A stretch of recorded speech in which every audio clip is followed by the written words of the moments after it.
Сайн байна уу? Жинзайн бэлгүүн байна. Та бүхэнд ээлж зараа танилцуулъя. Японы чөлөөсөн сургалтуудаа нэмэлт хэлэлцэж авч байна. Үнцэн ажилтан болон тусгаар өдрийн ажилтнаар бүртгэж байна. Японы чөлөөсөн сургалтуудад танилцуулъя. N5 буюу анхан шат 6 сарын 15-наас эхлэн 7 хоногт 3 удаа өглөө анги болон оройн анги хичээлж эхэлнэ.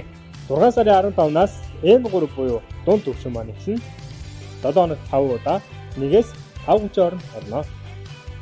Японд барилгын инженерээр ажиллах хүстэй хүмүүсийг бүртгэж байна. Барилгын инженерээр ихтэй сургууль төгссөн байх, насны хязгаар бууж, хувийн зохион байгуулалт хайртай байх, Японийг тууштай сурч чадах хүмүүс бидэндээ олдоорой.